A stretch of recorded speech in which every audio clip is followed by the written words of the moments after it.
Bonjour les mondes qui nous regardons à la télévision, bienvenue dans l'émission Comme toujours, comme Torjouf, une émission qui est consacrée au patrimoine vivant, le patrimoine immatériel, les savoir-faire d'hier et d'aujourd'hui. Et aujourd'hui, tant qu'il y a de l'habit, il y a de l'espoir. On va parler habits seconde main, porter un jogging fluo des années 80, enfiler la robe à carreaux de sa grand-mère ou alors le pull à rayures de son pépé. On n'aime pas, mais ça a un petit côté de tendance aujourd'hui. Et puis, il paraît que c'est bon pour la planète. Bienvenue dans le temple vintage à Châlons. Charlotte Fourmy nous ouvre ses portes, les portes de sa caverne d'Ali Baba. Charlotte Fourmy. Elisabeth devant sa garde-robe, elle sait jamais ce qu'elle Il est veut. où le nœud papillon? C'est parce qu'elle a trop de pulls, de chemises, de culottes, de chaussettes, de chaussures et de frocs, de manteaux. La boutique de Charlotte, son temple vintage, est remplie de vêtements, de manteaux, de blousons, de foulards, de maillots, de débardeurs, de vestes, comme le chante Amélie les crayons qu'on vient d'entendre. Normal, Charlotte Fourmy pratique un métier vieux comme les robes, l'art d'accommoder les vestes. Faut dire que notre invitée a des ciseaux dans l'œil, des fils entre les doigts. Elle attrape le monde dans ses toiles, lui tend les draps. Pour elle, toutes les années sont bitextiles. Et puis, après avoir fait l'école buissonnier sur les sentiers escarpés de Paris, après avoir au préalable taillé et lagué des arbres fruitiers pendant des années, eh bien, elle a remplacé le sécateur par les ciseaux de couture et c'est aujourd'hui parfaitement reprisé des modèles d'une beauté à ourler et à revêtir chacun d'un costume qui lui sied à merveille. Oui, elle habille le monde. D'ailleurs, chez elle, les gens sveltes se vêtent, les dignitaires se drapent, les japonais se nippent, les soldats se camouflent, les magistrats s'ajustent, les clowns enfilent des manteaux de fou rire, les goinfres des pantalons assez bouffants, les fumeurs forcément des smokings, les marins trouvent leur bonheur dans le triangle des Bermudas et Ravel trouve son boléro. Sortie de la cuissarde de Jupiter, Charlotte est une travailleuse de l'hermine qui joue à saute-bouton, qui manie le cardigan avec tact et le catogan avec talc. Architecte du vêtement, toujours à la croisée des chemises, elle met la mode en sac, crie aux sandales, part au galon, se roule dans la fange ou le satin monda. On lui prête des troubles mentaux. Normal, cette fille est complètement cintrée. Poussez les portes de son temple vintage et vous verrez, elle n'habille pas que le corps, elle sape aussi le moral parce qu'elle va vous mettre des couleurs aux colères.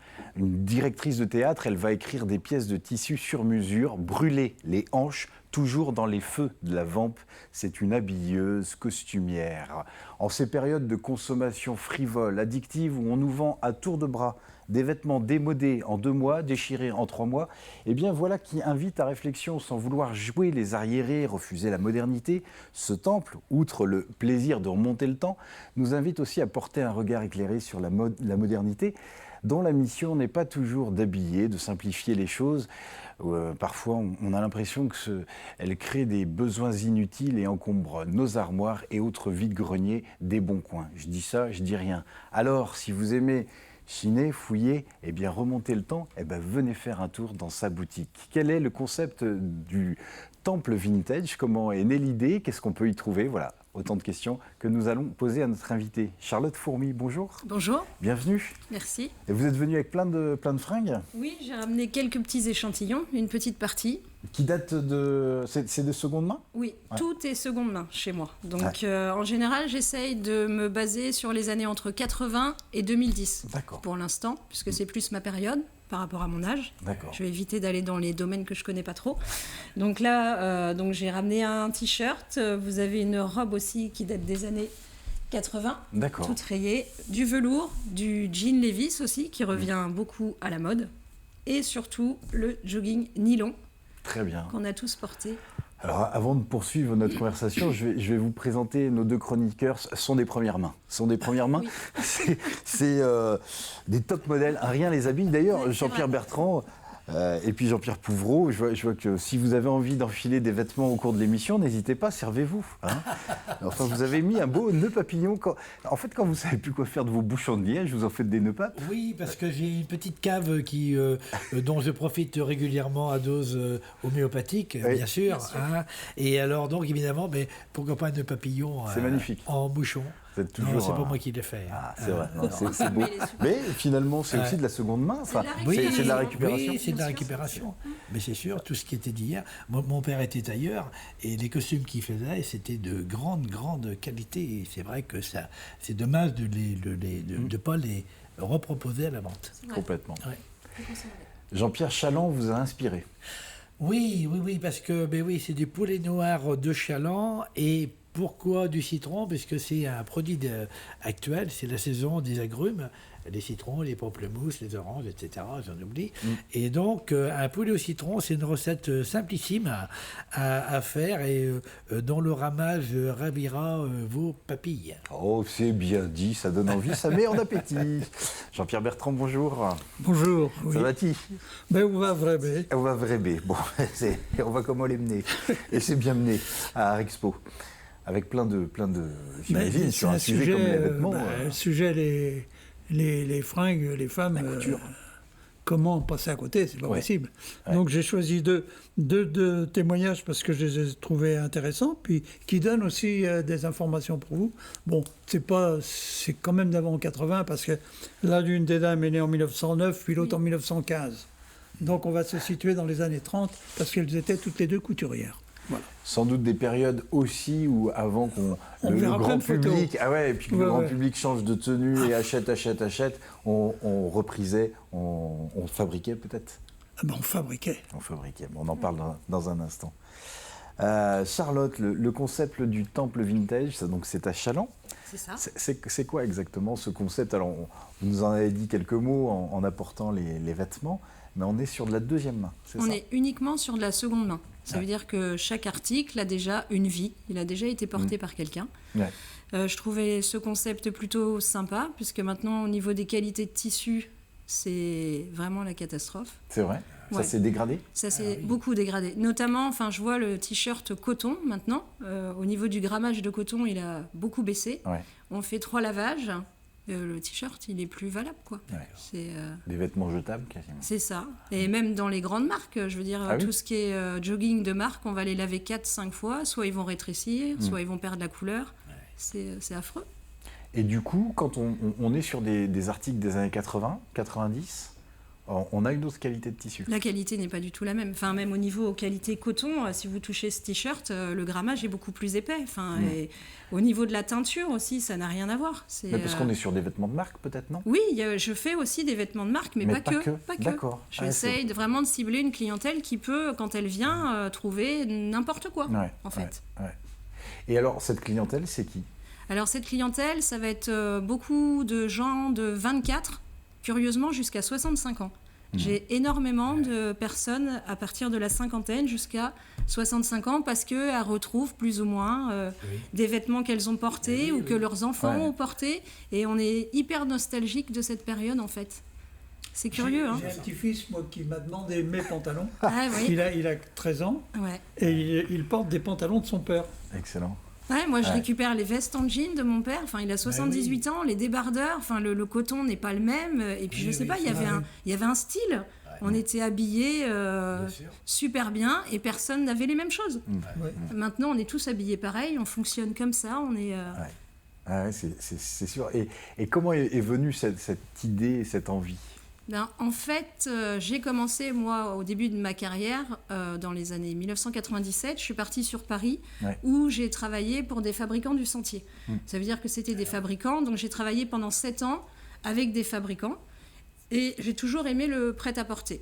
Sauf que, bon, je me suis dit, j'ai pas encore l'âge, j'ai pas encore la maturité. Il fallait que j'arrive à trouver le concept.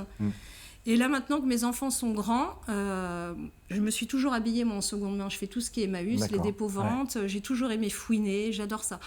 Et je me suis dit, là, après la crise du Covid, j'ai bien vu qu'il y avait un malaise. Ouais. J'ai vu que les gens se plaignaient aussi de la qualité des vêtements, qu'il n'y avait plus rien, plus ou moins, à se porter. Tout le monde était habillé pareil. Et je me suis dit, pourquoi pas la seconde main. Et ça a été très C'est vite comme après. ça que- Ah, d'accord. Je me suis dit, allez hop, on y va, Ouais. on se lance. J'ai trouvé le fournisseur, j'ai trouvé le local. C'est Et voilà, c'est ce que parti de j'allais là, vous quoi. demander, parce que vous parlez de fournisseurs, parce que l'idée, c'est pas un dépôt-vente, c'est pas, Pas du tout. je viendrai Je suis acheter, mais je vraiment vous une dépose mes... friperie. C'est D'accord. vraiment la friperie. Ouais. Je ne reprends pas de vêtements. Donc vous j'ai faites le choix des vêtements. C'est ça. Ouais. Donc mon fournisseur, il est basé sur Rouen. D'accord. Ils ont 22 000 mètres carrés de stock, Ok, ce donc qui veut dire qu'il y a ce il y a qu'il du faut. choix, il y a du Ça fait choix. 70 ans qu'ils font ça. Ouais. Donc en fait, ils ont vraiment tout. Toutes Donc, les tailles, toutes les tailles, tous les prix. tous les prix, Ouais. tous les coloris, toutes les marques, tout. Alors comment vous faites? Vous achetez au kilo, vous achetez Alors j'achète au kilo, par Ouais. exemple, je veux des kimonos, donc Ouais. je leur dis il me faut des kimonos, donc ils viennent vraiment du Japon, ils sont faits main, donc la qualité de tissu elle est extraordinaire. Et donc en fait je reçois ma balle de D'accord. 45 kilos, Ouais. donc après je déballe, je regarde et c'est des surprises en fait. J'ai pas les couleurs, j'ai pas les motifs, c'est Noël tout le temps.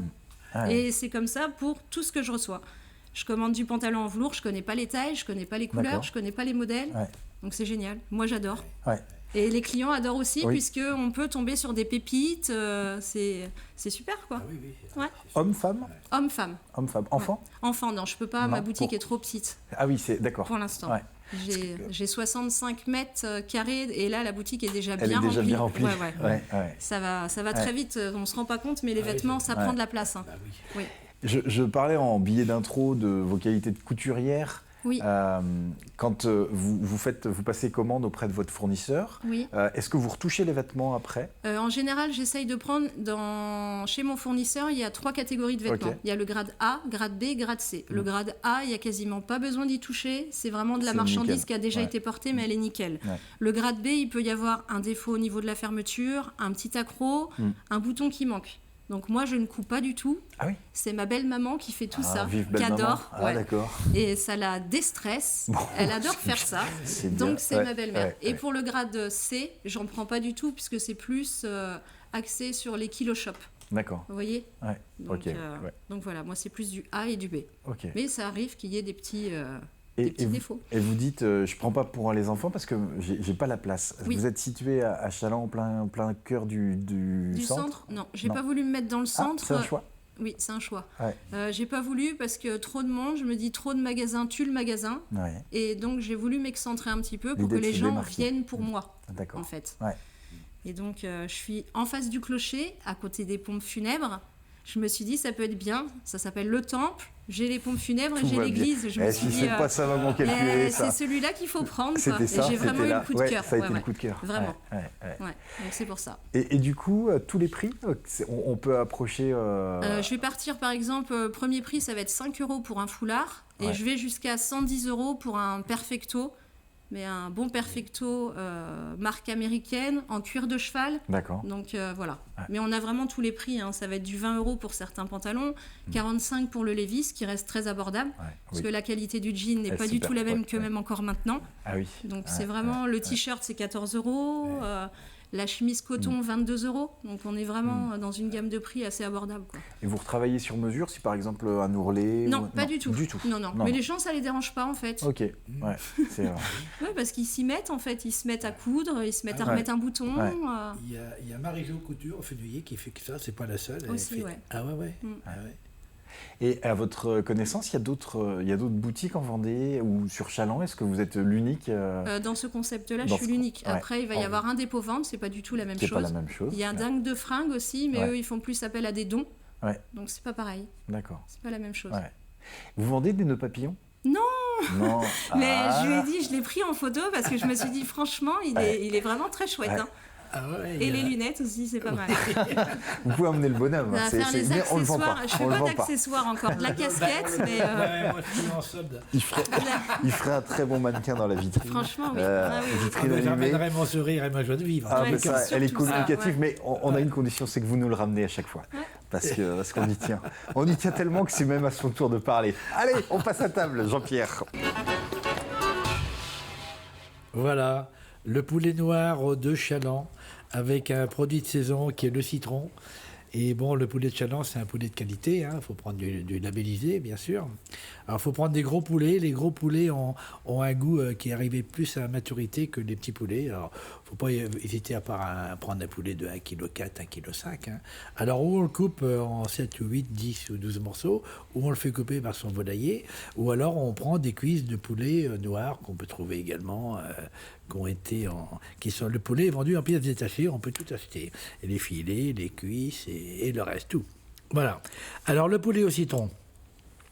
Dans les légumes, Il nous faut 8 carottes de sable, 3 courgettes, des navets, 2 navets blancs, un rutabaga, c'est des gros navets jaunes, voilà, 300 grammes d'huile d'olive,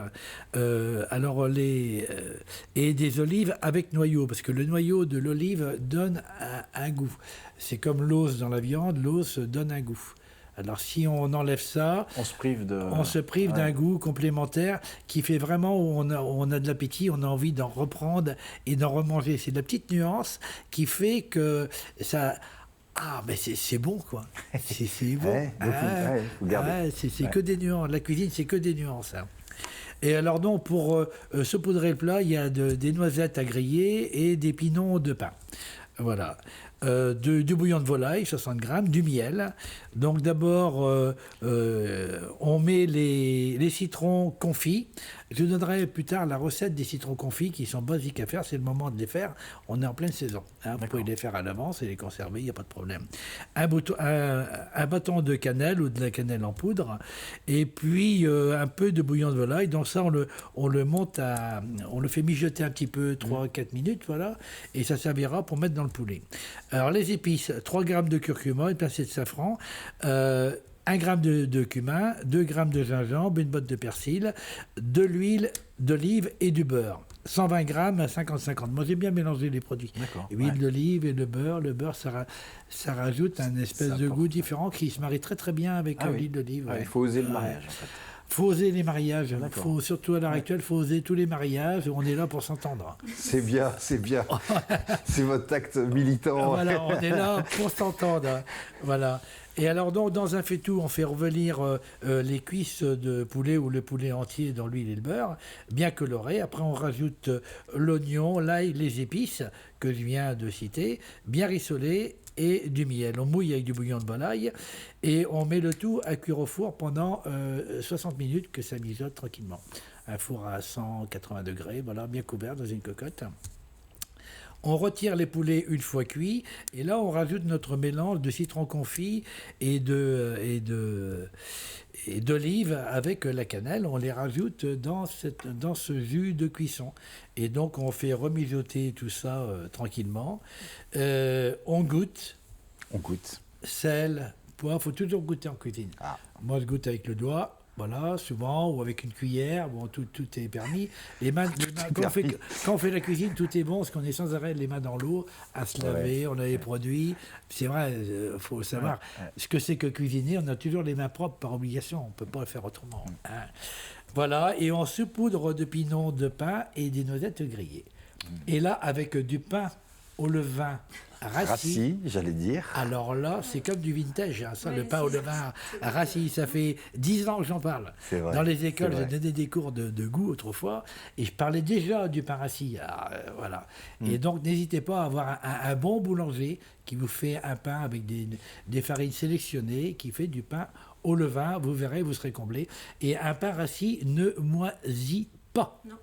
Qu'on se le dise et qu'on le redise. Et qu'on se le dise. Parce que je pense qu'on n'est pas à l'abri que vous nous reparliez du pain rassis. Je ne peux pas m'empêcher. C'est tellement bon, c'est un goût qui disparaît de la nature. C'est ça. Moi, j'avais une petite question. Vous avez parlé de miel. Il faut en mettre beaucoup ou pas? Alors, au goût de chacun. Au goût de chacun. Au goût de chacun. Alors, le miel, bon, moi, je prends du miel de tournesol. Enfin, tous les miels peuvent agrémenter la recette. On met le miel dedans, on goûte. Et puis, évidemment, à la fin, vous rajoutez évidemment au four tous les légumes, hein, les carottes, les courgettes. Voilà, quand même que ça soit cuit. Hein. Voilà. Et au bout d'une demi-heure, tout est cuit. Et là, on rajoute le poulet dedans. Voilà, très bien. Ça a l'air très bon. C'est très bon. Moi, mes copains grands chefs, chez eux, le poulet au citron, ils en font régulièrement. Bon, c'est un poulet simple. Pour les fêtes, et puis on peut le réchauffer sans problème. Alors à demain soir pour manger chez vous. À demain soir. À demain soir. Sans doute. Merci mon Jean-Pierre. Cuisine, disait mon grand-père. Je reviens vers vous, Charlotte. Est-ce qu'il y a un acte de résistance, un engagement politique à proposer de la seconde main dans un contexte où on est dans une société qui consomme, qui jette, est-ce qu'il y a aussi un geste pour la planète en se mettant dans cette aventure-là? Oui, aussi. Et puis pour faire prendre conscience aussi aux gens qu'on peut très bien s'habiller avec du seconde main qui a déjà été porté, qu'on peut aussi être tendance en étant habillé comme ça. Puis moi, ça me paraît logique. Ouais. Je me dis qu'on doit tous faire un geste maintenant, même un petit, mais si tout le monde en fait un petit, à grande échelle, on C'est le fera... colibri. C'est ça, il faut que Chacun tout le fait sa monde part. prenne conscience que le textile, c'est quand même ce qui pollue le plus. Ouais, vous avez raison. Et en général, les gens achètent, ils vont porter une fois ou même ne portent pas du tout ce qu'ils ont acheté. Et je trouve ça lamentable, en fait.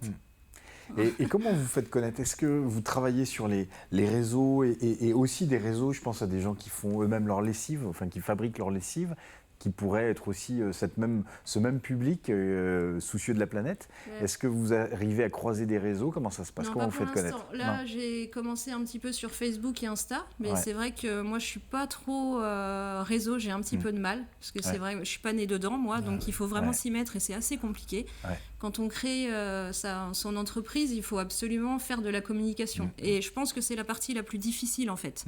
C'est très dur, la communication. Il faut faire Insta au kilo, pas au gramme. Puis alors, Il y a une limite, en fait, je pense à ne pas dépasser, et je veux pas la dépasser, je en fait, comprends. parce Oui, que je je veux comprends. pas non Ouais. plus m'exposer, enfin, ma vie privée regarde oui, personne. Non, mais c'est sûr. Voilà, je veux vraiment, mais j'ai pas le choix, donc j'essaye d'en faire un petit peu tous les jours, comme je peux, parce que je suis pas une professionnelle du Ouais. réseau.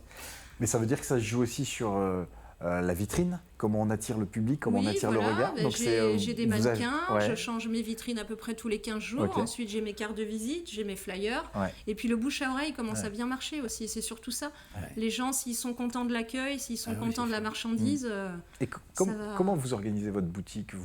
Il y a une partie homme, une partie femme, il y a... pas du tout, je mélange. Vous mélangez. Je mélange. L'idée, c'est de Au fouiner. niveau des portants, je mélange. Il peut y en avoir un mélangé homme et femme. J'aime bien faire des choses comme ça. Comme ça, les gens, ça leur permet de regarder partout. Partout, de chercher. Et il faut fouiner. qu'ils fouillent. Je veux pas la personne qui rentre et qui ressort tout de suite. Il Ouais. faut qu'elle reste un Ouais. petit peu, qu'elle se mette dans l'ambiance, qu'elle regarde, qu'elle voit.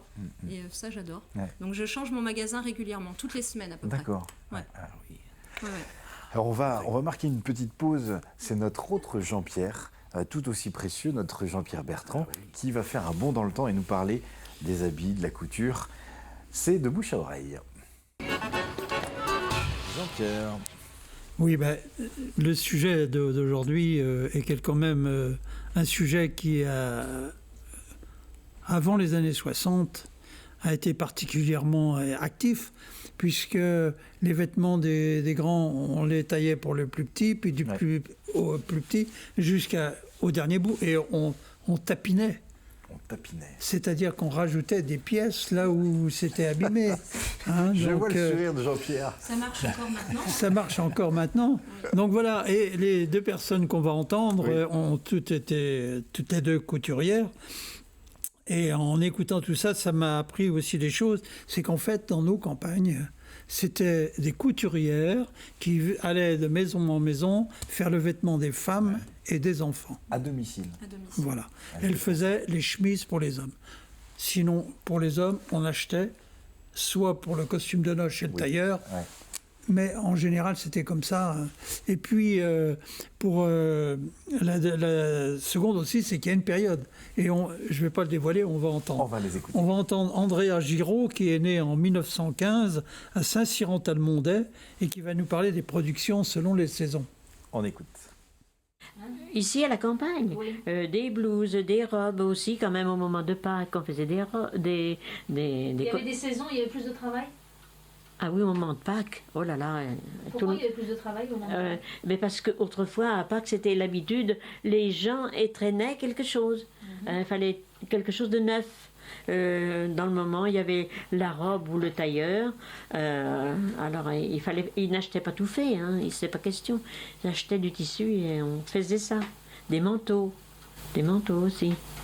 Mais plus pour les hommes, plus pour les femmes que pour les Ah, hommes. pas pour les hommes du tout. Elle ne travaillait pas pour les hommes, ma patronne. Ah, c'était que pour les femmes. Oui. Pas du tout pour les hommes. Les chemises d'hommes. Ah ben les chemises d'hommes de tous les jours, oui. On faisait des chemises quand même. C'était pas difficile, ça. On faisait des chemises, mais autrement c'est tout, hein. Rien d'autre chose. Rien du tout. Les pantalons des hommes, ça s'achetait tout fait. Oh ben je sais pas, il y a des dames qui faisaient ça, qui étaient vraiment qualifiées pour. D'autres. Mais nous, non, pas du tout ça. Ah oui, il y avait des spécialités, chacune avait un petit peu sa Ouais. spécialité. On ne se rend pas compte parce qu'on est sur des photos aussi qui défilent en noir et blanc, mais on n'était peut-être pas sur des habits de couleur non plus. Ah si, si, même les gens ont une tendance en regardant les photos, ils aiment savoir autrefois ils étaient habillés en noir. triste, Non, ouais. c'est parce que les photos sont noir et blanc. C'est ça. Bah, voilà. Voilà, c'est tout. Non, il y a eu une vague de noir après la guerre de 14, pendant pendant un moment, la guerre de 14. Bon, mais Et le deuxième sujet? Le deuxième sujet, c'est aussi une dame qui fait de la production de couturière, c'est Madame Alice Delaveau, qui était née en 1909 au Tablier. Ah bah c'est bien, le tablier pour Le parler tablier, vêtements. bah oui.